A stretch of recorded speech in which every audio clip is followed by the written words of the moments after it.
At 4 a.m. on October 21, 2024, 20-year-old Sonia Kumari packed her bags and slipped out of her family's home into the pre-dawn hours. At the time of her disappearance, she was 7 months pregnant. Before she left, she told her sister her exact plan. She was walking out to build a permanent life with her boyfriend, completely separate from her family. When her mother woke up an hour later and found her gone, panic set in. Her frantic calls repeatedly went to voicemail, until hours later, an unidentified young man finally answered the phone. His message was blunt. He told the family to stop calling, claiming Sonia hated them and refused to speak. The family's concern shifted to a direct threat that night. Sonia's brother dialed the number again, and the same male voice answered. In the background, the brother distinctly heard the man tell someone nearby to dig the grave deeper. Terrified, the family rushed to the local police station to file a missing persons report. The police turned them away. In their eyes, two legal adults had simply eloped, and the law had no reason to intervene. With the authorities standing down, Sonia was completely unreachable. Her family was left agonizing over the chilling audio, knowing a heavily pregnant woman was out there with a rapidly closing window of time. 2 days later, on October 23rd, officers at the Pasham Vihar police station made what looked like a routine traffic stop. They pulled over a young man riding a motorcycle that had been stripped of its license plates. When officers searched his pockets, they didn't find his vehicle registration. They found official government ID cards belonging to Sonia and her father. To figure out who this man was and what he had done with Sonia, investigators had to look backward. They had to piece together the digital footprint of a boyfriend her family only knew by his strange nickname, Bhoot, the Hindi word for ghost. Those IDs shattered the elopement theory. Finding a missing woman's identification in a stranger's pocket gave the police immediate physical evidence of a crime. Sonia grew up in Nangloi, a working-class neighborhood in West Delhi. Her parents were migrants from Bihar who survived on grueling manual labor.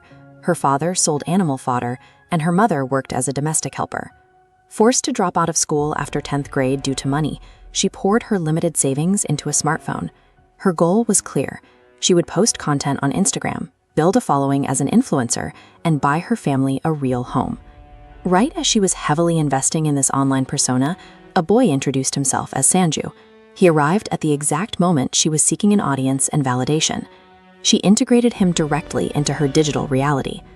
Across her Instagram stories, she openly labeled Sanju as my hubby. She even observed Karwa Chauth, a rigorous fasting ritual meant for married Hindu women, to prove her devotion to him online. Her drive to escape poverty pushed her to curate a life on social media. She built and fiercely defended a relationship online that lacked concrete proof offline. Sanju saw what Sonia wanted and played the role specifically tailored to bypass her defenses. He used tangible props to anchor his lies. During their secret meetings, he wore a traditional Hindu kada bracelet on his wrist and placed a tika on his forehead to convince her they shared the same faith. The clock ran out on the performance when Sonia became 7 months pregnant. She gave him an ultimatum, demanding they formally marry and merge their lives in the real world. Cornered by his own fiction, Sanju agreed. To keep her compliant, he told her they were going to drive to the city of Rohtak to hold the wedding ceremony. The soon-to-be husband she showed off to her followers was entirely artificial. Every religious marker and romantic promise was a calculated mechanism designed for exploitation. On the morning of October 21st, Sanju arrived in a rented car to pick her up. He brought 2 friends, Pankaj and Ritik, telling Sonia they were there to celebrate the wedding.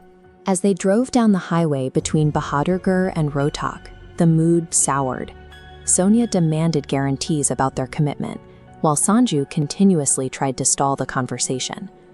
Late that night, they pulled off the road near the village of Medina. It was a desolate area, 20 kilometers away from their promised destination. There was no wedding. Sanju and his friends dragged the pregnant 20-year-old out of the car, assaulted her, and strangled her to death using a mobile phone charging cable. They dropped her body into a 4-foot grave they dug on the spot. This was the exact moment her brother had called. The background noise he heard over the phone was the sound of them burying her. She had packed her bags believing she was stepping into a hard-earned future. Instead, she climbed into a car with a man who was chauffeuring her to an execution. Once the police connected the traffic stop suspect to Sonia's IDs, they began their interrogation. The man finally confessed his true identity, His name wasn't Sanju. It was Salim. After burying Sonia, Salim didn't just flee the physical scene. He immediately went to work scrubbing his digital fingerprints. He logged into the Instagram account he used to communicate with her. In a few keystrokes, he changed his username from ssanju17 to ssalim17. His online persona was the murder weapon. He used it to lure her in, maintain the deception for months, and then, with a simple profile edit, tried to erase his connection to her entirely. Sonia's death exposes the physical risks of accepting a curated digital life as fact. Her desire to escape poverty created a psychological blind spot, allowing a predator to feed her exactly what she wanted to see.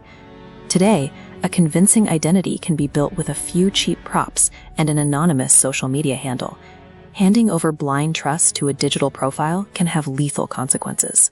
Verifying the person behind the screen is a basic survival tactic in an era where identity is as easy to change as a username.